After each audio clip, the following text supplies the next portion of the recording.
우리 옆에 분과 인사하겠습니다. 사랑합니다. 축복합니다. 사랑과 축복이 여러분에게 충만하기를 기원합니다. 여러분은 시 혹시 좋아하시는지 모르겠습니다.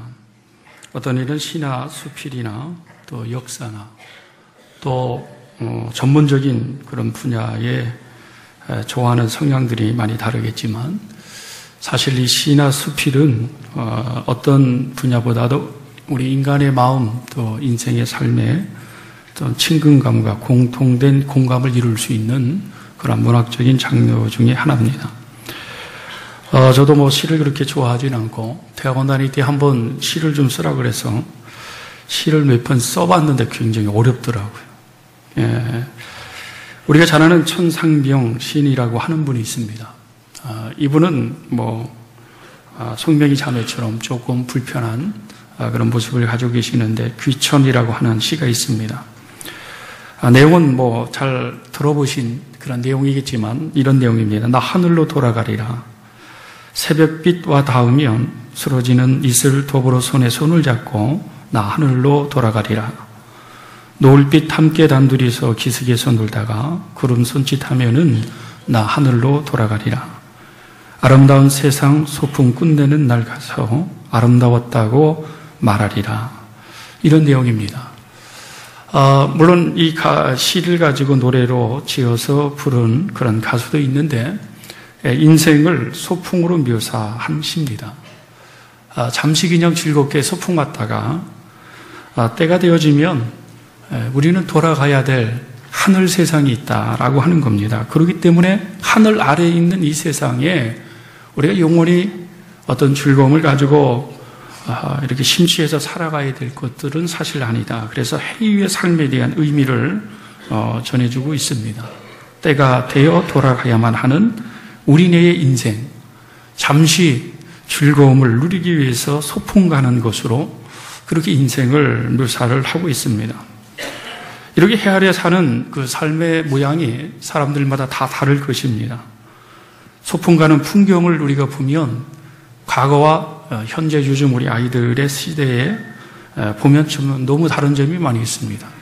옛날에는 사이다 한 병 사고 김밥 싸고 배낭에 메고서 둘씩 짝을 지어서 손을 잡고 가까운 유원지 같은 데 걸어가서 반별로 모여서 장기랑도 하고 또 전체 모여서 시간 보내다가 김밥 먹고 그리고 발표회 같은 것 해서 거기서 주는 상품을 타고서 돌아오는 그 기쁨이야말로 우리 인생에서 지울 수 없는 아름다운 추억 중에 추억입니다.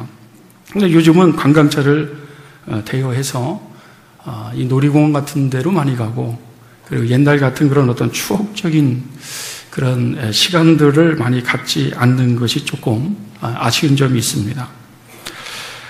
이런 여러 가지의 아름다운 이 추억을 소풍 가는 것으로 인생을 소풍 가는 것으로 묘사하면서 각기 다른 그런 모양으로 인생의 삶을 살아가지만 공통적으로 소풍 끝내는 날, 그날이 바로 모든 사람들에게 있어서는 죽음 속에 새 하늘 위에 또 다른 세상 가운데 우리가 거하는 것으로 그렇게 묘사를 했습니다. 각기 다르지만 공통성을 지니고 있는 것이 있다고 한다면 소풍 가는 추억에서 모든 사람들이 기쁨 그리고 그런 소풍의 아름다운 것들이 영원하지 않다는 거예요. 1년에 한 번 봄이나 가을 이 정도고 말이죠. 그리고 그 즐거움이라고 하는 추억들이 인생을 살면서 모든 것이 아름답게만 그렇게 느껴지는 것은 절대 아닙니다. 어쨌든 천상병 시인은 인생을 그렇게 묘사하고 때가 되면 누구나 하늘로 돌아가야 된다라고 하는 것을 얘기하면서 이 세상에 그다지 욕심부리고 다투면서 그렇게 각박하게 살아야 될 이유는 없는 것에 대한 묘사를 하고 있습니다.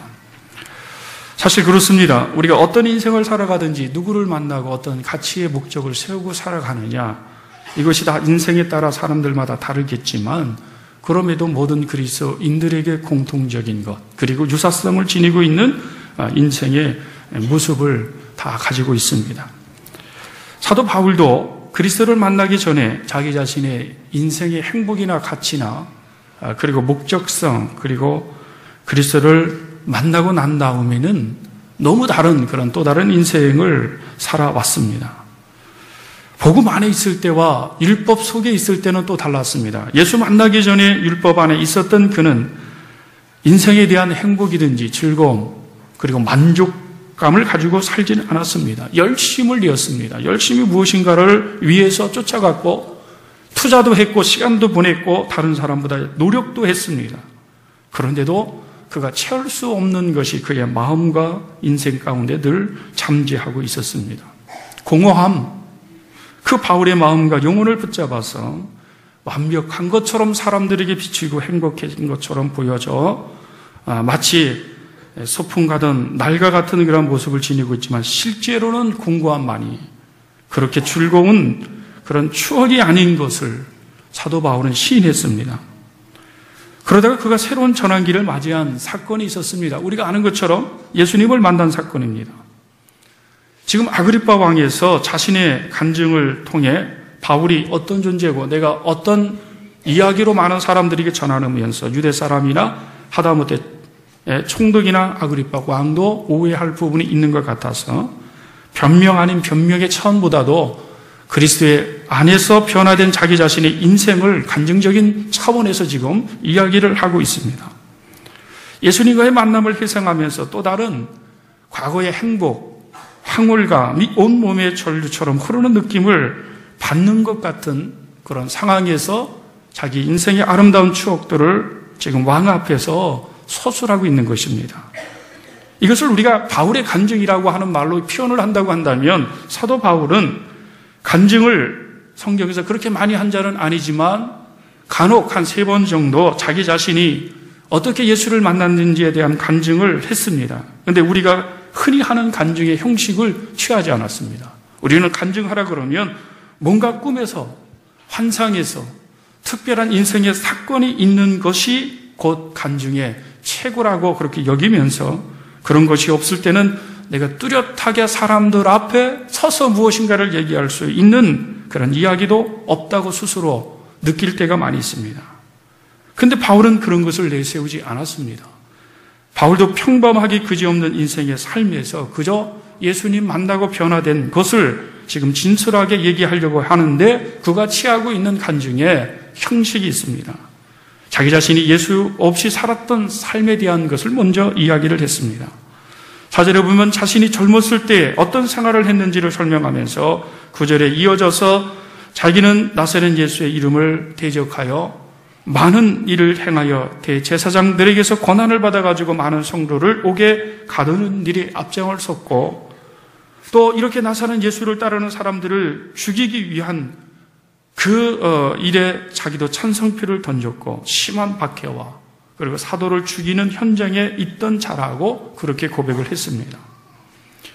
자기가 알고 있던 것, 율법 그것이 최고의 진리로 생명으로 여겼고 오히려 그런 것들이 예수를 만나고 나니까 얼마나 무지하고 어리석었는지 자기 자신의 사단의 술수에 붙잡혀서 어그러진 인생을 살아왔었구나라고 하는 것을 고백을 했습니다. 이렇게 바울은 말이죠. 예수 만나기 전에 자기 인생의 삶, 예수 없는 삶이 얼마나 불행했는지, 얼마나 목적이 없이 또 가치 없는 것을 추구하면서 방황된 인생의 삶을 살아냈는지 그리스도의 빛 안에서 스스로 깨닫게 된 것이었습니다. 그리고 두 번째 형식이 있다고 한다면 예수님을 어떻게 믿게 되었는지에 대한 경위의 과정을 설명했습니다. 그때도 예수 믿는 사람들을 박해하기 위해서 담의 색으로 가던 중이었습니다. 하늘에서 소리가 들려 자신이 박해되던 예수님을 만나 눈을 보지 못하게 되었습니다.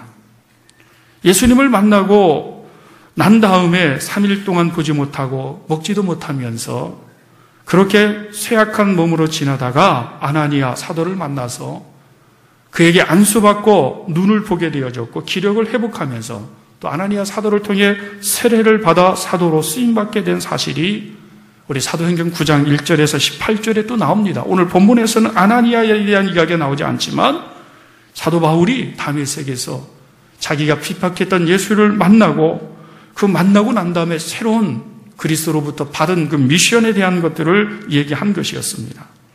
자기 자신이 어떻게 예수를 믿게 되었는지, 만나게 되었는지에 대한 과정을 두 번째로 설명했습니다.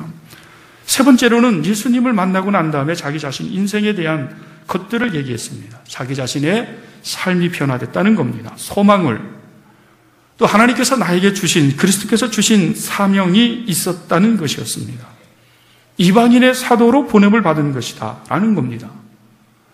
자기가 과거를 생각해 보면 예수를 핍박한 사람입니다. 그리스도인들에게 얼마나 박해를 했는지, 스데반 집사가 죽을 때도 그 현장에 있었고, 많은 사람들을 죽이라고 했을 때 자기도 찬성표를 던졌고, 얼마나 못된 짓을 많이 했는지, 정말 예수 그리스도의 은혜 안에서 용서받은 자로 세워졌지만 당당하고 떳떳하게 사람들 앞에서, 또 예수 그리스도 앞에서 나설 수 없는 존재임에도 불구하고 그리스도께서는 뜻하신 바가 있어서 자기를 구속하시고 자기를 사도로 보내시겠다고 하는 이 말씀, 이 소명 가운데 사도 바울은 정말 하나님 앞에 감사할 수밖에 없었고 겸손할 수밖에 없었습니다. 이것이 예수를 만나고 난 다음에 바울의 새로운 삶에 대한 이야기입니다. 이러한 간증의 형식으로 이어졌습니다. 율법 속에서 자기 자신이 존재하고 있었을 때는 인생이 이랬었다. 과거에서 이제 예수를 만나고 난 다음에, 그 현지에서 예수를 만나고 난 다음에, 그리고 예수 만나는 과정 가운데 것들을 얘기하면서 새로운 자신의 존재, 인생의 목적과 가치에 대한 것들을 분명하게 내가 붙잡고 앞을 향해 달려가고 있다라고 하는 것이었습니다. 바울이 예수를 만나지 않았다고 한다면 지금도 그는 영원한 하나님의 나라에 들어가지 못했을 것이며, 또 이방인의 사도로 세워져 복음을 전하면서 세계 선교의 위대한 인물로 세워지지는 못했을 것입니다. 그런데 그가 예수를 만나고 인생이 달라졌습니다. 예수님과 함께하는 소풍날의 추억을 만들어가는 것 같은 인생의 삶을 살았습니다. 잠시 아름다웠던 소풍의 날을 추억가지고 하늘 위에 세상으로 올라가 영원한 자신의 소풍의 날을 만들어가는 그런 느낌을 주듯이 바울 자신은 그리스도 안에서 자기 자신이 새로워지고 새로운 존재로 새로운 인생의 목적을 지니고 지금 가고 있다고 하는 사실을 이야기한 것이었습니다. 바울이 전한 이 간증의 내용에는 그리스도가 중심이었습니다. 이것이 복음의 내용이고 핵심이었습니다. 바울이 전하려고 하는 것이 뭐냐라고 얘기했을 때는 바로 23절에 있는 그 말씀 그 자체가 오늘날 복음의 내용을 담고 있는 것이었습니다. 곧 그리스도가 고난을 받으실 것과 죽은 자 가운데서 먼저 다시 살아나사 이스라엘과 이방인들에게 빛을 전하시리라 함이니라. 이 말씀이 바로 바울이 만난 예수, 바울이 전한 복음의 내용이었고 핵심이었습니다. 그리스도께서 왜 고난을 당하셨는지, 그가 왜 죽으셨는지, 그가 왜 부활하셨는지, 그리고 그 부활의 목적자로 증인된 삶을 왜 우리로 하여금 살게 하시는지에 대한 것들을 분명히 이야기하고 있습니다. 그래서 사도 바울은 자기 자신이 전하는 것, 이 모든 것 안에서 이제 그리고 참된 복음의 증인된 자로서 지금 서 있음에 대한 것들을 설명하고 있습니다.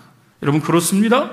우리가 그리스도 안에서 그리스도를 만나기 전이나 그리스도를 왜 만나야 되는지에 대한 것들을 얘기한다고 한다면 분명히 우리는 과거의 죄의 종로로 타면서 무지 가운데 살아간 인생의 공고함을 우리 스스로 깨우치고 그리스도를 통해 새로운 존재로서 날마다 그리스도의 안에서 하나님의 형상을 회복하는 자로서의 변화 때문에 우리는 예수 그리스도를 만나야 되는 것입니다.